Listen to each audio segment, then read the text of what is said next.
योग जिनका जीवन है और योग के माध्यम से जिस ढंग से समूचे विश्व को भारत की उस अनादि दिव्य विधा के साथ जोड़ने का एक संकल्प जहाँ से उद्भूत हुआ और विश्व योग दिवस तक जा पहुँचा, वह संकल्प 21 जून हम सब जानते हैं। यह सब होते हुए भी यहाँ रमन रीति धाम के प्रति और हमारे बहुत प्यारे पूज्य महाराज श्री के प्रति जो महाराज स्वामी रामदेव जी महाराज का एक समर्पित भाव है, उस अवस्था में होते हुए भी ये वास्तव में हम सब के लिए एक अनूठी प्रेरणा। और आइए अब श्रवण करें पूज्य योग ऋषि जी का। पूज्य महाराज श्री के चरणों में प्रणाम, जिनके अनुग्रह से हम सब यहाँ पर हैं, आप सन्मुख हैं और परस्पर भगवत भाव से यहाँ सत्संग चल रहा है, भगवत चर्चा चल रही है। भगवान जैसा कोई नहीं, भगवान जैसा कोई नहीं, भगवान जैसा कोई नहीं, भगवान जैसा कोई नहीं। वो तो जहान में सबसे बड़ा है,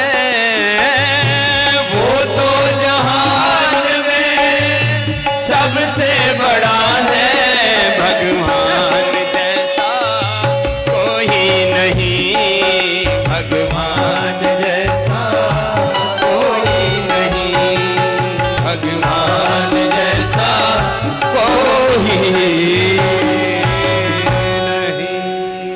बोलिए सच्चिदानंद भगवान की जय, रमण बिहारी लाल की जय। महाराज जी मुझसे पूछ रहे थे कि किस संदर्भ में चर्चा करें।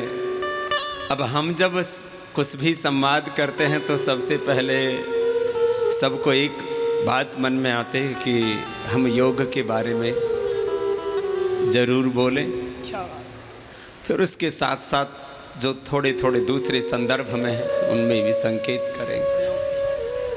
योग का प्रयोग और उसका जो परिणाम है, उसका जो प्रभाव है, जिससे जीवन के सारे अभाव कुभाव स्वभाव सब ठीक हो जाते हैं, वो भी बात करें।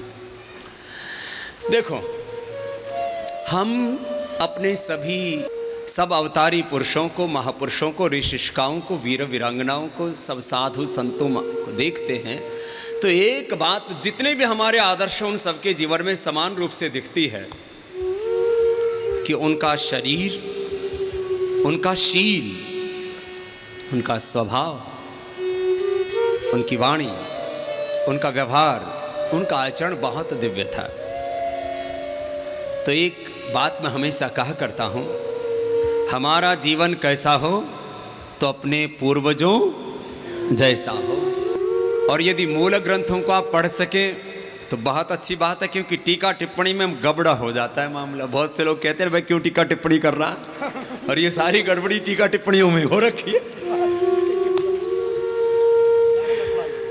तो टीका टिप्पणी ना पढ़ी हो, शास्त्र भी ना पढ़े हो, तो एक बात तो सबको समझ में आती है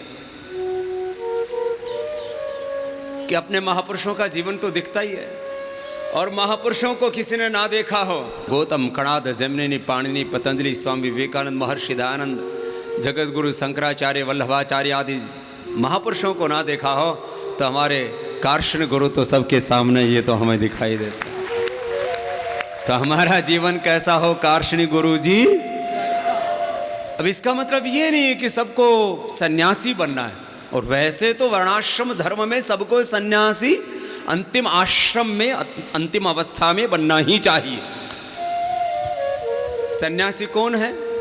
अनाश्रितः कर्म फलम कार्यम कर्म करोति यः सन्यासी च योगी च न निरग्नि न चाक्रियाः। अनाश्रित होकर के कर्म करो, भगवान के आश्रय में कोई और आसक्ति ना हो कि मेरा आश्रय मेरा आलम्बन तो केवल एक प्रभु एक परमात्मा है।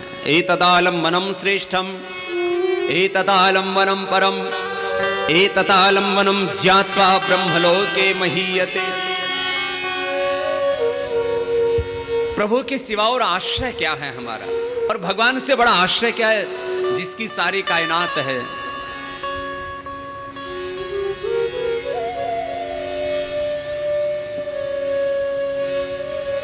हम भगवान को आश्रय न बना करके भोगों को आश्रय बना लेते हैं ना, तो हमें दुख होता है। मुझसे बहुत लोग कहते हैं आकर के, बाबा जी आपका इतना बड़ा ऐश्वर्य, ये सत्ता, ये संपत्ति, ये मान सम्मान और ये सारे भौतिक सुख सुविधाएं, आप कैसे बाबा, आप कैसे साधु, कैसे योगी, कैसे सन्यासी। मैंने कहा यही तो बात है, जिसके पास सब कुछ हो और फिर भी जमीन में सोए और अपने लिए नहीं सारे जगत के हित जिए, वही तो सन्यासी होता है। अनाश्रितः कर्म फलम कार्यम कर्म करोति यः स सन्यासी च योगी च न निरग्नि न चाक्रियाः। योगस्थः कुरु कर्माणि संगम त्यक्त्वा धनंजय। सिद्ध्य सिद्ध्यो समो भूत्वा समत्वं योग उच्यते। बुद्धियुक्तो जहातीह उभे सुकृत दुष्कृते। तस्मात् योगाय युज्यस्व योगः कर्मसु कौशलम्। युक्ताहार विहारस्य युक्तचेष्टस्य कर्मसु युक्त स्वप्नावबोधस्य योगो भवति दुःखः। कैसा हो हमारा जीवन, सब कर्मों में कुशलता हो। बैठे भी हो तो कुशलता पूर्वक बैठो। ब्रह्मचारियों में कई बार कहा है,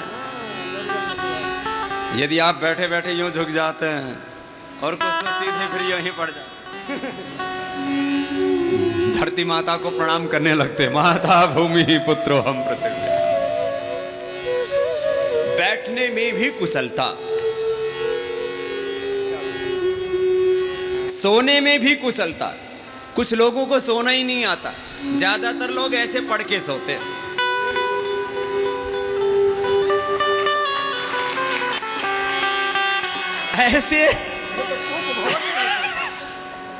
ऐसे पढ़ते हैं, उसी से कमर में दर्द होता है। सोना हो तो ऐसे सोना,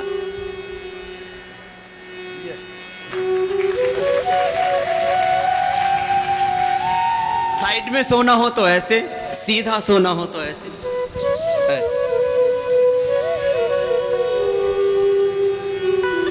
अब इसमें भी कुछ कैसे करते हैं, ऐसे करेंगे, छाती पे हाथ रख लेंगे, फिर रात को कोई ऐसा सपना आएगा कि जैसे किसी ने दबा लिया हो, फिर चिल्लाएंगे हाय मर गया माँ। हाथ ऐसे नहीं रखना, हाथ ऐसे रखना, ऐसे पैर नहीं रखना। कुछ ऐसे रखते हैं, कुछ ऐसे रखते हैं, और फिर तो इसमें भी कुछ तो लटर पटर होते रहते हैं। अब सीधा भी नहीं सोना आता, साइड में भी सोना नहीं आता, खड़ा भी नहीं होना आता। खड़े होते हैं तो ऐसे खड़े होते हैं,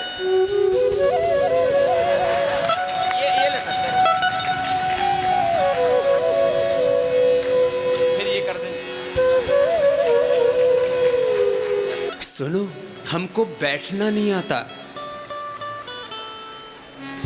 बैठना ऐसे चाहिए, कुछ ज्यादा ही ऐसे तन के बैठते हैं तो फिर कमर अंदर की तरफ झुक जाती है। मैंने कुछ महापुरुषों को ऐसे देखा तो उनकी रीढ़ की हड्डी फिर ये बीच में से मुड़ जाती है। ऐसे भी नहीं बैठना, ऐसे भी नहीं बैठना, सहजता पूर्वक। स्थिर सुखमासनम प्रयत्न शैथिल्य अनंत समापत्तिभ्यम। ऐसे बैठना, सीधे खड़े होना, सीधा सीधा सोचना, सोचना नहीं आता। पूज्य महाराज जी विचार की शुचिता के ऊपर बहुत कह रहे थे। विचार हमें सीधा सीधा करना चाहिए। एक बार भी उल्टा विचार करोगे तो विचार की संतति होती है। और कैसी संतति? जैसे एक बीज आपने बड़ का डाला, पीपड़ का डाला, सरसों का डाला, धतूरे का डाला, उसमें कितने बीज पैदा हो जाते? सहस्रों। और फिर यदि हम उसको संख्या की दृष्टि से कहें तो अनंत बीज। एक बीज से कैसा होते हैं? बोलो, अनंत बीज। यही जीवन का स्वभाव है।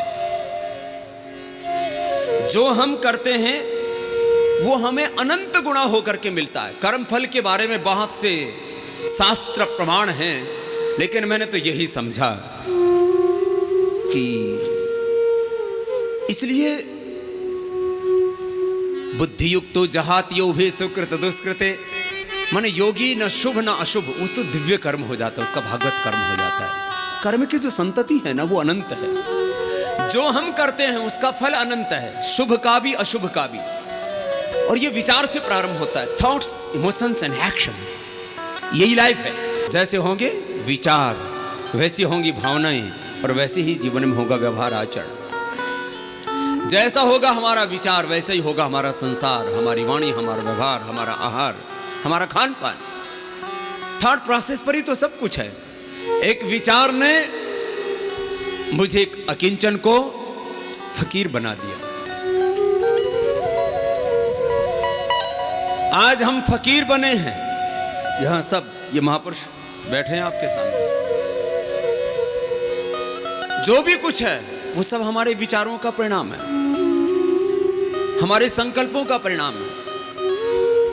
मुझसे जब कई लोग पूछते हैं तो कि आपके जीवन के कोई 2 सूत्र बताओ, तो मैं कहता हूं भाई मैंने तो बचपन से ऐसा भगवत कृपा से सोचा, फिर वैसे ही जीने लगा। वो 2 शब्द में बोलूं, विकल्प रहित संकल्प, क्या बोला, और अखंड प्रचंड पुरुषार्थ। दूसरा क्या बोला? जो संकल्प हमें अपने पुरखों से मिला, ऋषि ऋषिकाओं, वीर वीरांगनाओं से मिला, वेदों से मिला, जो विचार हमें वेद शास्त्र उपनिषदों से मिला, उस संकल्प में कोई विकल्प नहीं।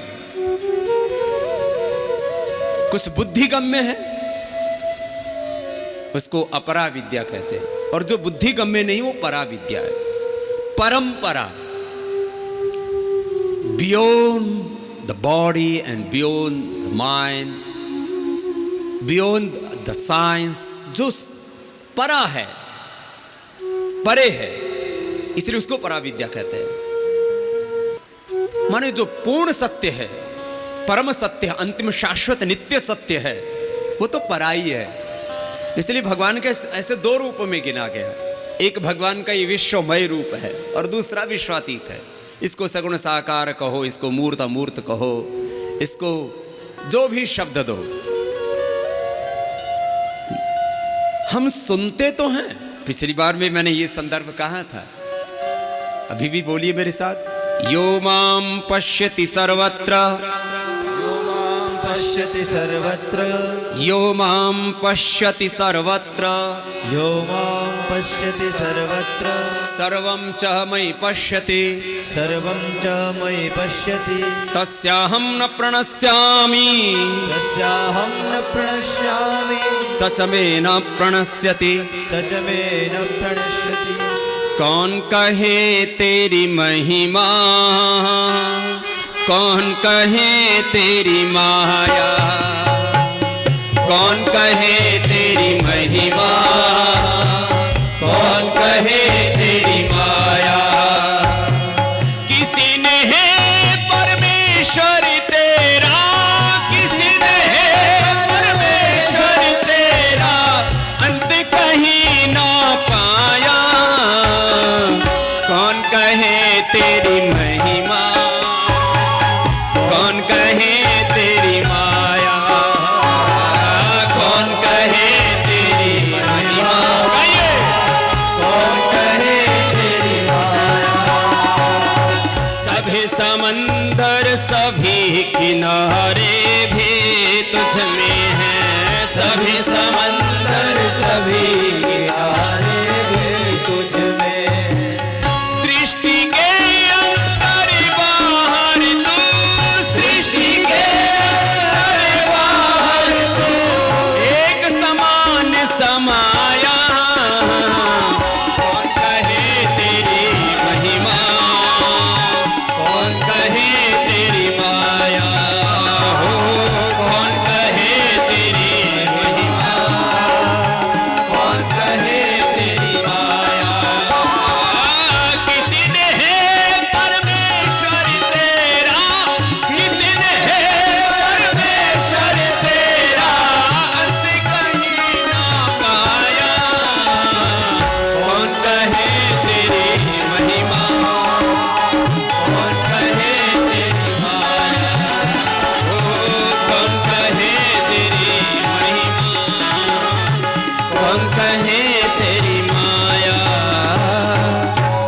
कहे तेरी माया। बोलिए सच्चिदानंद भगवान की जय।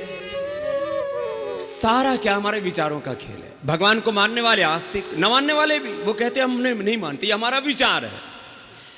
ये विचार, ये सिद्धांत, इसी की लड़ाई है पूरी दुनिया में। तो एक विचार हम लेकर के जाएं, मैं और मेरा विचार, मेरी विचारधारा, मेरा मत पंथ संप्रदाय ही नहीं, ये सारा जगत ही सर्वश्रेष्ठ है, क्योंकि सारा जगत भगवान की ही कृति। जब भगवान पूर्ण है तो क्या उनकी रचना अपूर्ण हो सकती है क्या? जब भगवान निर्दोष है, उनकी रचना कैसे सदोष हो सकती है?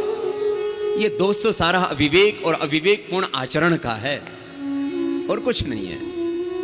तो मैं कह रहा था, हमारा बैठना, हमारा सोना, हमारा खड़ा होना, हमारा सोचना, हमारा देखना, भद्रम कर्णेभिः शृणुयाम देवा भद्रम पश्येमाक्षभिर्यत्राः स्थिरैरङ्गैस्तुष्टवांसस्तनूभिर्विषेमहि देवहितं यदायुः। ऐसी आयु हो हमारी, ये देवताओं के लिए हितकर आयु है। बाकी तो भैया न सोचने का, न देखने का, सुनने का, न बोलने का, न खाने पीने का, जीने का कुछ। इतनी सी बातें सारे शास्त्रों की कि बस हमें ये सब करना आ जाए। और ये सब ना आए तो मैंने कहा कि एक बात तो हमें दिखते ना, अपने पूर्वज तो दिखते, अपने महापुरुष तो दिखते हैं, और ये भी सब नहीं दिखता तो अपना स्वभाव तो हमें दिखता है ना। स्वभाव,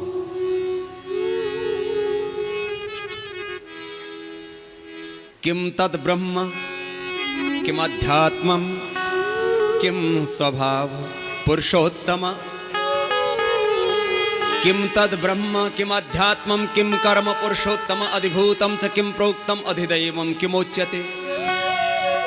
ये छोटे छोटे प्रश्नों का और बहुत गहरा और बहुत सरल उत्तर दिया है। तो इसमें से ये 8वें अध्याय का जो 3रा श्लोक है, उसका फिर एक वाक्य याद रख लेना, एक छोटा सा एक प्रसंग, 2 शब्द याद रख लेना। स्वभाव अध्यात्म मुच्यते, अक्षरम ब्रह्म परमम स्वभाव अध्यात्म मुच्यते। हमारा स्वभाव अध्यात्म है और आत्मा अध्यात्म है। कुछ भी कहो तो हमारा स्वभाव क्या कहते ना, देखो ये बहुत बड़ी बात है, आपस में रोज इस शब्द का प्रयोग करते हो, कहते हो इसका तो स्वभाव ही थोड़ा खराब है, ये तो स्वभाव से ही बहुत अच्छा है।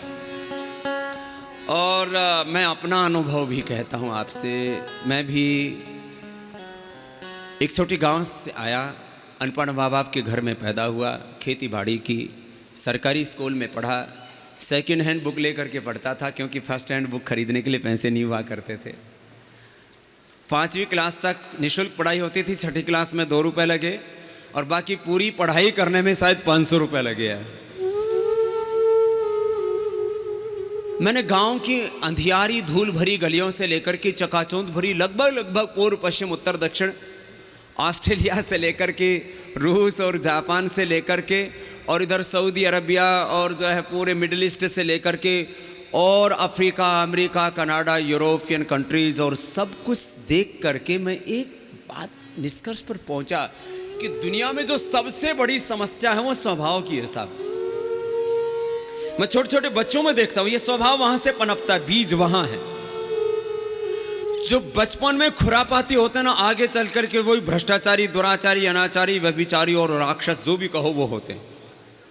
जिनका शरीर जर्जरित हो जाए तो भगवान से प्रार्थना करो कि भगवान हमारे शरीर का जल्दी मोक्ष हो जाए, जिससे नया जन्म मिले ना माँ की कोख में। इस पुराने को कब तक ढोते रहोगे?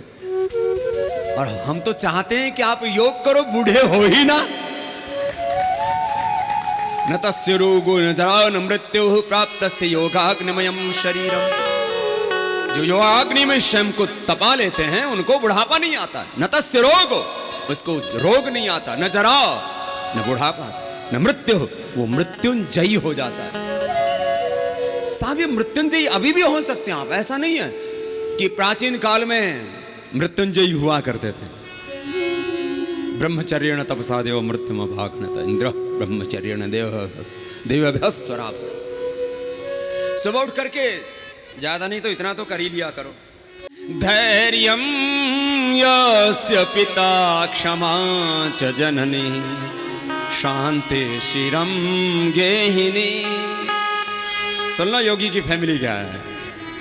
धैर्यं यस्य पिता क्षमा च जननी शांति शिरम गेहिनी। सत्यं मित्रमिदं दया च भगिनी भ्राता मनः संयमः। शय्या भूमितलं दिशोऽपि वसनं शय्या भूमितलं, समझ में आ रहा है ना। शय्या भूमितलं दिशोऽपि वसनं ज्ञानामृतं भोजनं हेते यस्य कुटुम्बिन वद सखे कस्मात् भयं योगिना। योगी निर्भय हो जाता है। लोकैष्णा वित्तैष्णा पुत्रैष्णा मया परित्यक्ता मत्तः सर्वभूतेभ्यो अभयमस्तु। सबको अभय कर देता, खुद भी अभय हो जाता है। तुमको भी रोग का भय नहीं रहेगा, बुढ़ापे का भय नहीं रहेगा यार, और मृत्यु का भी भय नहीं रहेगा। ये तीन ही तो बड़े भय है। लंबी फूंक मारो।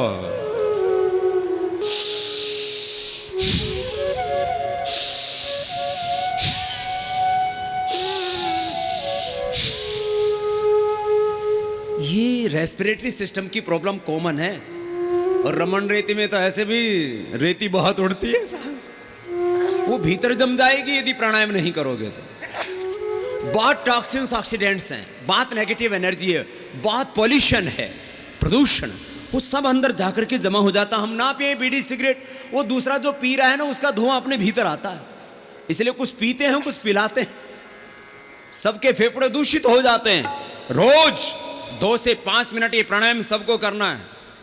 तुम्हें भगवान कृष्ण जी की कसम। भगवान कृष्ण को हम क्या कहते हैं? योगेश्वर। अरे योगेश्वर कृष्ण के हम उपासक, तो योगी तो हमको होना ही चाहिए। और भगवान ने तो आज्ञा दी है, तपस्वीभ्योऽधिको योगी ज्ञानिभ्योऽपि मतोऽधिकाः कर्मिभ्यश्चधिको योगी तस्मात् योगी भवार्जुन। अंतिम चरण याद रख लेना, क्या बोला? तस्मात् योगी भवार्जुन। स्वभाव अध्यात्म उच्यते। योग को, अध्यात्म को अपना स्वभाव बनाना है। देखो भाई सीधी सी बात है।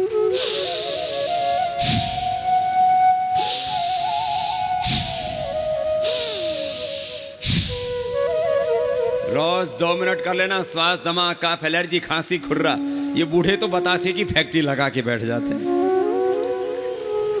जब देखो तब बहुत खराब लगता है। फिर खांसते खांसते हर्निया हो जाता है, और खांसते खांसते किसी का तो मलमूत्र भी निकल जाता है। हाँ, बहुत बुरी हालत। खांसते खांसते कमर में दर्द हो जाता है। और जिनको कमर में बहुत दर्द होना, तो खांसते हुए देखना, वो बड़ा संभल के खांसते, जोर से खांसे तो पता लगा मणका इधर उधर खिसक गया। पूरा स्ट्रक्चरल बैलेंस बिगड़ जाता है खांसने से। सुबह 2 मिनट कर लिया करो ऐसा। देखो 3 गति है प्राणायाम की। वैसे तो त्रिगुणात्मक है ये सारा संसार। गति 3 है, एक सामान्य, एक मध्यम, एक तीव्र। गति का चयन अपनी शक्ति के अनुसार करना, इसलिए बोला जाता है यथा शक्ति। कैसे करना प्राणायाम? यथा, तो देखो ये सबके लिए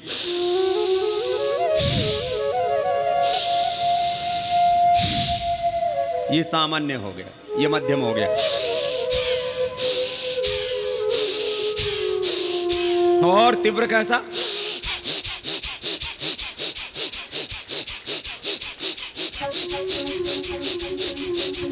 ऐ करो ना सब, ऐसे ही देखत हो। देखो 2 मिनट किसी को रुकना नहीं है, और 2 मिनट नहीं कर पाओ तो 1 मिनट तो तुम्हें करना ही। 1 मिनट से पहले कोई रुकेगा नहीं। तो पता तो लगेगा तुम्हारे अंदर कितना दम है। चलो स्टार्ट किया जाए। सब करो, कोई रुकेगा नहीं। सामान्य, मध्यम,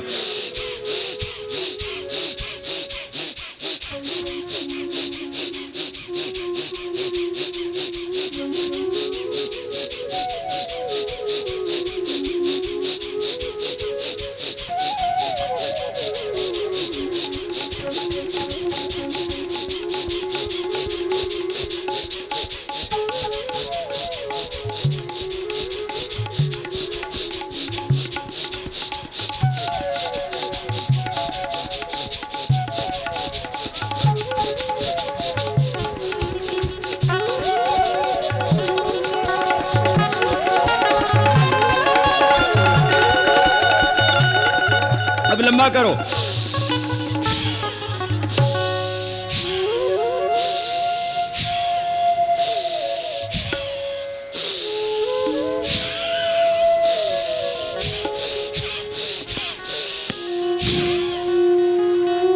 सबने बहुत अच्छा किया और गुरुजी ने सबसे अच्छा किया।